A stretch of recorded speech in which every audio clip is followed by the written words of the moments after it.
vamos para a nossa segunda aula sobre o reino protista. Na primeira aula nós vimos os protozoários, hoje nós veremos as algas. Veja, o primeiro passo é a gente entender por que as algas não são vegetais. Por que elas estão classificadas como protistas e não como vegetais? Entenda bem uma coisa. Os vegetais têm duas características que as algas não têm. A primeira é que vegetais têm um corpo formado por tecidos. As algas, mesmo as pluricelulares, não têm um corpo formado por tecido. Mas tem uma segunda razão, ainda mais importante. Os vegetais se desenvolvem a partir de embriões. As algas não se desenvolvem a partir de embriões. Então, por não formarem embriões e não terem um corpo formado por tecidos, as algas não são vegetais. Bem, então agora vamos ver os grupos de algas. Dê uma olhada nos desenhos. Bom, o que está aí na sua tela é a parede celular de uma alga chamada de diatomácea. Então, veja bem, é o reino protista, a divisão, que também pode ser chamada de filo, divisão bacilariófita. As diatomáceas estão no grupo das bacilariófitas. A característica marcante das diatomáceas é essa parede celular delas, que é feita de sílica. Inclusive, regiões onde as diatomáceas se acumularam durante milhões de anos, hoje podem ser exploradas. É a chamada terra de diatomáceas, rica em sílica. Bom, as diatomáceas são algas muito bonitas, como você pode ver aí o formato delas, e elas são unicelulares.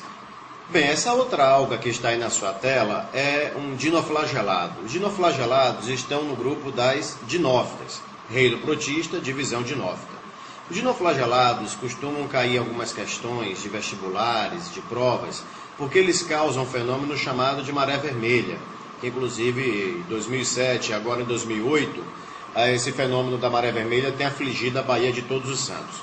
O que acontece é que os dinoflagelados produzem umas toxinas, que quando se acumulam na água pode provocar a morte de peixes e causar irritação em humanos. Agora, por que essa toxina pode se acumular na água?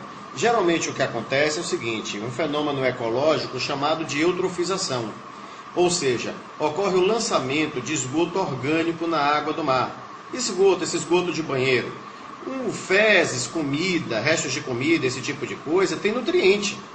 Então, quando esse esgoto orgânico é lançado na água do mar, a quantidade de nutrientes na água do mar aumenta.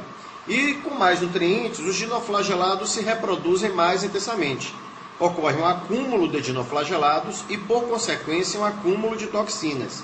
E é esse fenômeno que recebe o nome de maré vermelha. Bom, aí na sua tela agora está aparecendo uma euglena. A euglena está no grupo das euglenófitas. Também, até agora, nós estamos vendo algas unicelulares.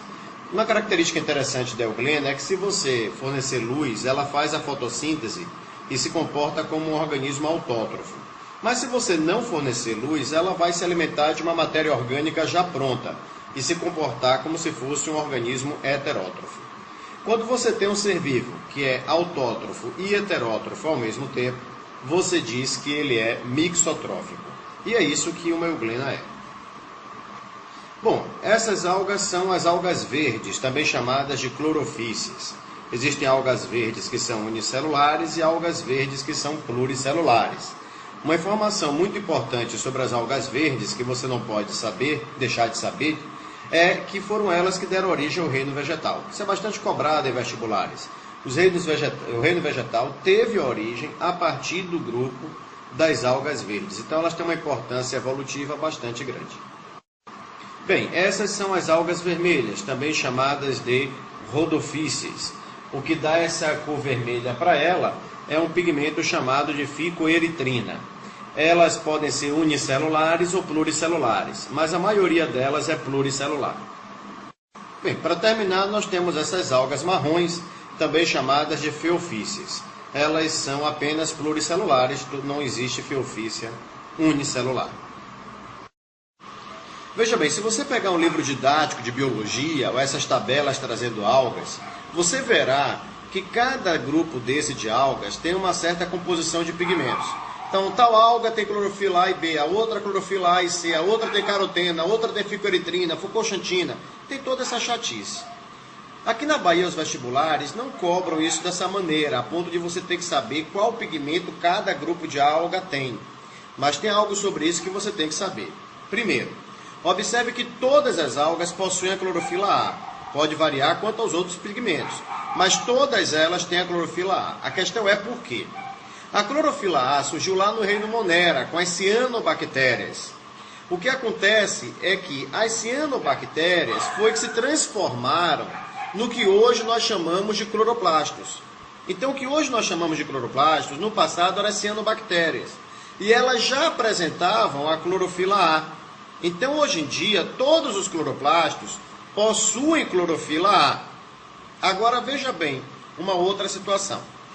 Todas têm clorofila A, mas além da clorofila A, tem vários outros pigmentos. Qual é a vantagem de se ter essa diversidade de pigmentos? A vantagem é que cada pigmento desse, a clorofila A, B, o caroteno, a xantofila, cada pigmento desse está absorvendo energia da luz em um comprimento de onda diferente. Então, se elas tivessem apenas a clorofila A, elas absorveriam luz eficientemente em apenas um comprimento de onda. Tendo vários pigmentos, elas conseguem absorver mais da energia luminosa. Mas tem uma outra questão, outro detalhe. Dê uma olhada nessa figura. Essa figura mostra uma outra vantagem de haver mais de um pigmento. Observe que as algas verdes estão lá na superfície. As fiofícias estão um pouquinho mais embaixo e as rodofícias estão na profundidade. O que ocorre é que as algas verdes apresentam uma composição de pigmentos que a torna mais adaptada, melhor adaptada a absorver os comprimentos de onda de luz que chegam na superfície. Já as rodofícias, as algas vermelhas, têm uma composição de pigmentos que as tornam mais eficientes na absorção de luz que chega naquela profundidade. Porque o comprimento de luz, de onda luminosa, que atinge a superfície, não é o mesmo comprimento de onda que predomina numa profundidade maior. Então, tendo composições de pigmentos diferentes, cada grupo de alga está adaptado a viver numa determinada profundidade. Isso traz uma enorme vantagem porque evita o que em ecologia nós chamamos de sobreposição de nicho. Dizer que evita a sobreposição de nicho significa dizer que evita a competição. Se todas elas vivessem em uma mesma profundidade, elas estariam competindo entre si. Como elas têm composições de pigmentos diferentes, elas podem viver em profundidades diferentes e assim evitar uma competição entre elas. Bom, pessoal, essa foi a nossa segunda e última aula sobre o reino protista. Até a próxima aula, que será sobre os fungos. Um abraço.